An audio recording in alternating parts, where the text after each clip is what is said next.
Dan kita tidak mau hal itu terjadi. Ini sudah berulang kali. Kita ingatkan kepada pemerintah, kita ingatkan kepada aparat semuanya bahwa biar paham apa yang sebetulnya kita tuju tuh. Insya Allah tujuan kita nggak merusak bangsa ini, nggak merusak bangsa ini, nggak memecah belah bangsa ini, nggak. Tetapi orang yang mencoba ingin memecah belah, kita pecahkan terlebih dahulu. Jangan sampai yang pecahnya terlalu banyak, biar mereka aja yang pecah.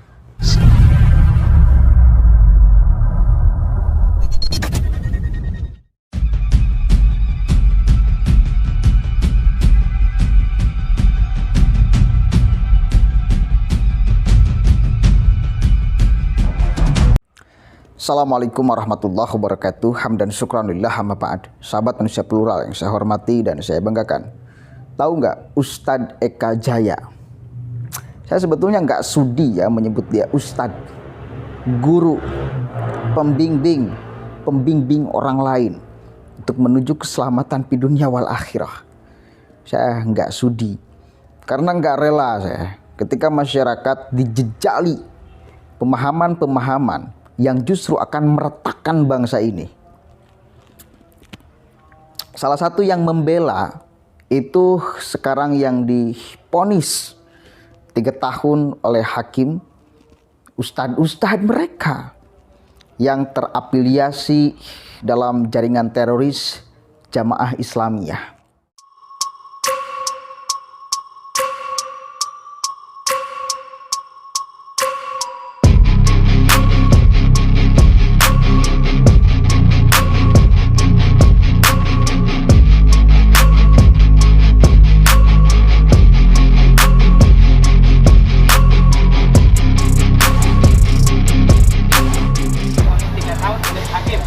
Baik, assalamualaikum warahmatullahi wabarakatuh. Hari ini kita menyaksikan satu persidangan yang memang sangat melukai hati umat, melukai umat Islam, di mana dalam sidang ini 2 ustadz kita divonis 3 tahun, yaitu Ustadz Anaja dengan Dr. Hanum, yang menurut kami tidak layak beliau ini divonis, bahkan untuk dipenjara pun tidak layak. Ya, karena tugas beliau sehari-hari adalah mencetak para dai-dai ya untuk bagaimana menyelamatkan bangsa dan negara serta generasi muda daripada kehancuran. Ya, saat ini jelas dengan vonis 3 tahun untuk kedua ustadz kita ini, ditambah lagi nanti sekitar jam 2 akan sidang untuk Ustadz Farid Okbah ya. Ini menjadi satu catatan buat umat Islam, perlunya kita bersatu, perlunya kita kompak satu sama lain, perlunya kita saling bahu-membahu ya, hilangkan perbedaan-perbedaan yang tidak terlalu prinsip. Maka kita harus bersatu untuk menyelamatkan para ulama-ulama yang istiqomah ya, yang dalam ya kungkungan daripada rezim saat ini. Ya, hentikan kriminalisasi terhadap ulama-ulama kami, karena ini akan memantik satu kemarahan daripada umat Islam, dan kita tidak mau hal itu terjadi. Ini sudah berulang kali. Kita ingatkan kepada pemerintah, kita ingatkan kepada aparat semuanya bahwa darah ulama itu beracun, darah ulama itu berbahaya. Sekali lagi, ketika kalian berani untuk mengkriminalisasi, untuk menzalimi ulama, maka dengan secepat itu nanti Allah akan balas daripada keburukan-keburukan yang kalian lakukan ya. Sadarlah, sekali lagi sadarlah bahwa Indonesia ini merdeka, Indonesia terbebas daripada penjajahan karena perjuangan para alim ulama, para kiai, para habaib, dan para santri. Dan ingatlah, ketika Indonesia saat itu dikungkung oleh penjajah, yang bisa menyemarakkan daripada ruhul jihad hanya teriakan takbir daripada ulama kita ya. Maka ketika saat ini para ulama sedang dikriminalisasi, tinggal tunggu bagaimana azab Allah akan turun kepada kalian. Tinggal tunggu bagaimana azab Allah akan turun kepada kalian. Nah, si Eka Jaya ini dulu itu sempat beredar beritanya, sangat luas ceramahnya. Pernah juga jadi panitia 212 tuh dia. Kekuasaan ini harus kita rebut. Dia ngomong kayak gitu ketika berbicara tentang khilafah. Dan sekarang dia menjadi pengawal bentengnya Anies Rashid Baswedan. Ayo. Di sini loh, kita sebagai masyarakat harus berpikir sangat dalam dan cerdas tentunya. Bukan hanya dalam, tapi cerdas. Kenapa masyarakat agak sedikit bimbang, sedikit ragu ketika mendukung popolan Anies Rashid Baswedan yang didukung, dibackingi ya oleh mereka-mereka kelompok-kelompok dari HTI itu khususnya yang jelas-jelas itu perusak negara dan agama. Saya harus katakan, orang-orang HTI itu perusak negara dan agama. Perusak agama dan negara. Oke, apa? Mau apa? Saya berani mengatakan HTI itu, pola pikir orang-orang HTI itu perusak negara dan agama. Nah sekarang mereka berada di belakang Anies Rashid Baswedan. Kebayang saya. Nauzubillahi min dalik, tapi ya, kalau Anies jadi, misal nih, saya yakin, nggak yakin ya minimal 99,9%, Ormas HTI itu akan diaktifkan kembali. Atau kalaupun tidak diaktifkan sebagai nama HTI, bakal diaktifkan sebagai nama yang lain, tetapi punya tujuan, punya dasar ideologi yang sama. Kita itu pernah kewalahan. Ketika zaman SBY, mereka dirawat oleh istana. Sehingga pola pikir mereka itu nyebar. Sehingga pola pikir mereka itu, paham mereka itu, ideologi mereka itu disiarkan di televisi. Ada 4 hal yang harus kita rubah. Ada 4 perkara arah perubahan kita semua. Pertama adalah rubah prinsip kedaulatan rakyat menjadi kedaulatan di tangan Allah, di tangan syara. Asyadatu li syar'i, artinya adalah tinggalkan seluruh hukum dan sistem jahiliyah dan tegakkan hanya syariat Islam saja. Yang kedua, saudara-saudara sekalian, perubahan yang harus kita lakukan adalah berubah kekuasaan yang saat sekarang ini berada di tangan pemilik modal menjadi murni di tangan kita, di tangan umat. Inilah arah perubahan yang kedua, saudara-saudara.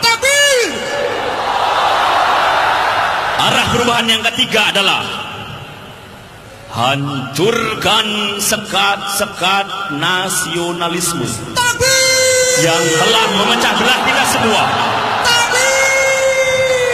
Angkat satu orang khalifah untuk menyatukan umat.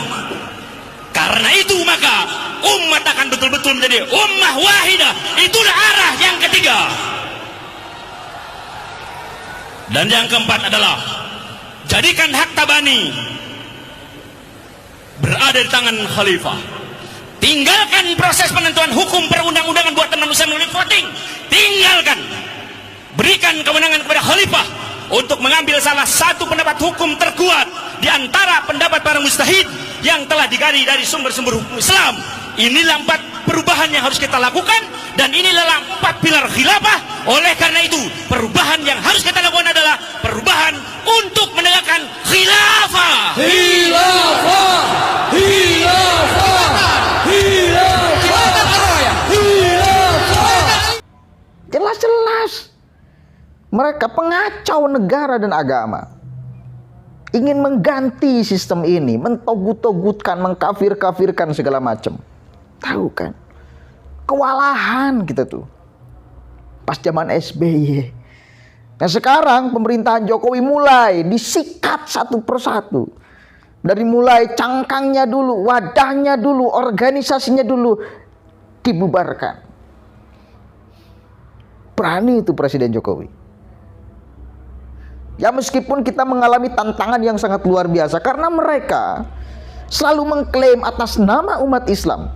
Ketika dari kawan-kawan mereka, ya ulama-ulama mereka ditangkap, karena berafiliasi terhadap jaringan JI, Jamaah Islamiyah, teroris itu, maka mereka katakan, ini umat Islam, ulama ini dikriminalisasi. Ulama umat Islam itu sedang dikriminalisasi.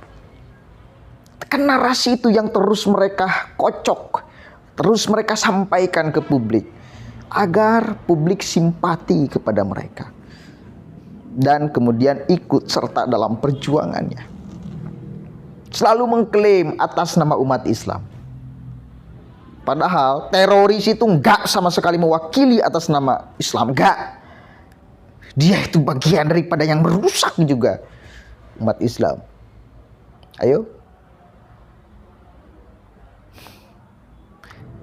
Ini kita harus berpikir secara serius. Benar, secara serius di sini.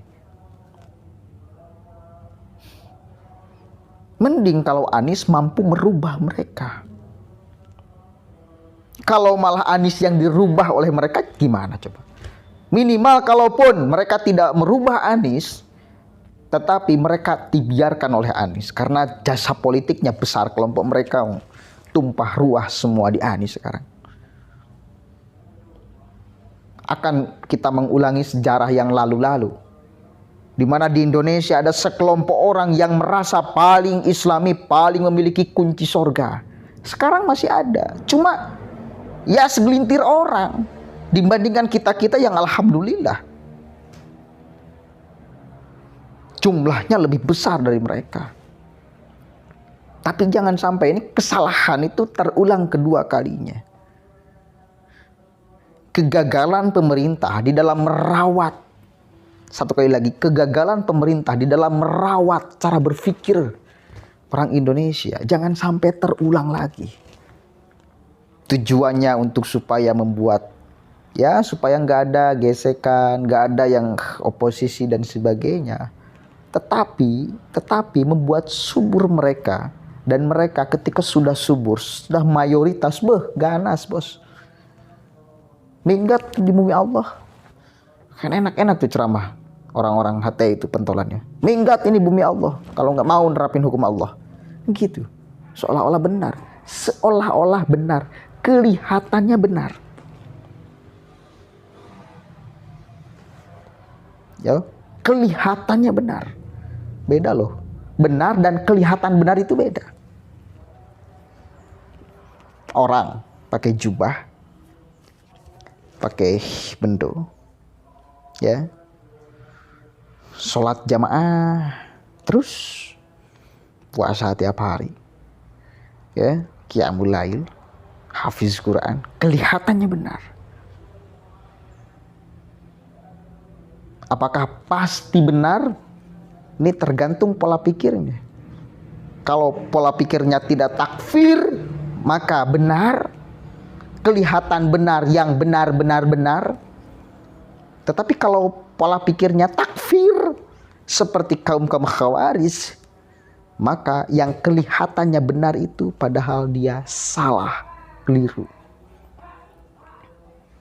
Dan mereka yang mestinya kita perangi, karena itu pun yang dicontohkan oleh Sayyidina Ali dan ya kawan-kawannya, memerangi kaum Khawarij di Nihawan. Kenapa? Karena punya pola pikir yang ghairul mardiyah. Dan itu dimiliki karakternya sekarang oleh orang-orang HTI itu. Jadi neo-Khawarij itu ya mereka. Hati-hati ya. Sayyidina Ali itu memerangi mereka. Meskipun para penghafal Al-Quran, meskipun so'imun nahar, puasa tiap hari, hafizul Quran, suhun ani dunia, gak suka proposal. Tapi ketika punya pola pikir yang ghairul mardiyah, oleh Sayyidina Ali diperangi. Salah satu cirinya yang ghairul mardiyah itu takfir, gampang mengkafirkan orang lain, bahkan yang sesama ahlul kiblat. Karena beda golongan dengannya maka langsung kafir. Jadi satu kali lagi, karakter itu dimiliki oleh orang-orang HTI itu. Merasa dirinya paling suci, gampang mengatakan orang lain munafik. Gampang mengatakan orang lain munafik, musuh Allah, segala macam disebutan. Ya, hati-hati. Ini loh. Ini penting, ini wajib sekali untuk saya kabarkan informasi ini ke masyarakat Indonesia. Biar paham apa yang sebetulnya kita tuju tuh. Insya Allah tujuan kita nggak merusak bangsa ini, nggak merusak bangsa ini, nggak memecah belah bangsa ini, Tetapi orang yang mencoba ingin memecah belah, kita pecahkan terlebih dahulu. Jangan sampai yang pecahnya terlalu banyak. Biar mereka aja yang pecah.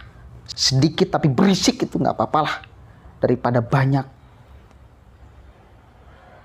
Itu akan sangat berbahaya sekali. Dan satu lagi, saya selalu meminta kepada pemerintah agar tegas kepada mereka-mereka. Jelas membela teroris itu ya teroris sudah.